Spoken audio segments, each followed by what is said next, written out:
The Declaration of Independence does not begin by shouting about war.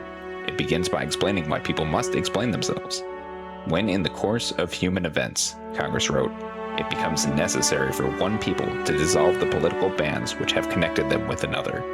That sentence is not yet the Declaration of Independence. It is the reason for giving one. Americans were about to break from Britain. They believed the world deserved to hear their case.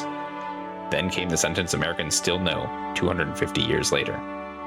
We hold these truths to be self-evident, that all men are created equal. The Declaration said that people possess rights, life, liberty, and the pursuit of happiness, and it said governments do not create those rights. Governments exist to secure them. Their just powers come from consent of the governed. That was the principle. Then came the indictment. The Declaration aimed its charges at King George III. Parliament also shaped imperial policy, but Congress made the king the face of a system that, in its view, had placed imperial power above colonial self-government. The Declaration did not accuse him of one bad law. It accused him of a pattern, a long train of abuses and usurpations. 27 charges, all meant to prove one conclusion, that he was a tyrant, unfit to rule a free people. He has refused his assent to laws, they wrote. Colonial assemblies passed laws for their own communities. The king's governors could block them. Congress said important laws had been refused, delayed, or held hostage until colonists surrendered their right to representation. The grievance was not that Americans wanted no government, it was that they wanted government they could help govern. They had elected assemblies. They expected the representative to speak for them, and Congress said the Crown had repeatedly weakened or dissolved those assemblies when they resisted.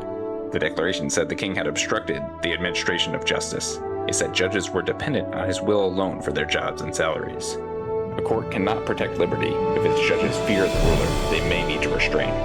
Third, Congress charged that Britain had used military power in peacetime. It said that the king had kept standing armies among the colonists without consent of their legislatures. It said he had made the military independent of and superior to civil power. For Americans raised in the English tradition of civilian government, that was a warning sign. An army was supposed to defend the people. It was not supposed to govern them. Fourth, Congress charged that colonists were being punished without the protections they believed English subjects deserved. It condemned the quartering of troops. It condemned transporting colonists overseas to be tried.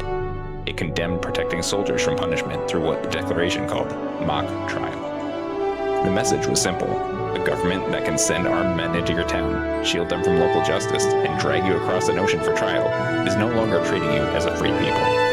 Fifth, Congress charged that Britain had reached into the colonial life without colonial consent. It pointed to taxes imposed without consent. It pointed to trade cut off with the world. And it pointed to restrictions on settlement and naturalization. The Declaration's list was not a random collection of insults. It was a case that British rule had become hostile to the self-government Americans believed was their right. And then the accusation became even more severe. The Declaration said the king had plundered our seas, ravaged our coasts, burnt our towns, and destroyed the lives of our people. This was no longer an argument over a stamp tax. By July 1776, it was a war. The delegates had petitioned. They had warned. They had appealed to their British brethren. But Congress said those appeals had been ignored. The Declaration's words were cold and final.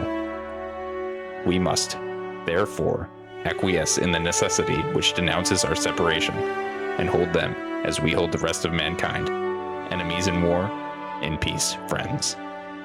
That was the break. Not a promise to hate Britain forever, not a denial of shared history, language, or family ties. A statement that Americans would no longer submit to British rule. Congress had made its case. In Part 3, it would deliver the verdict.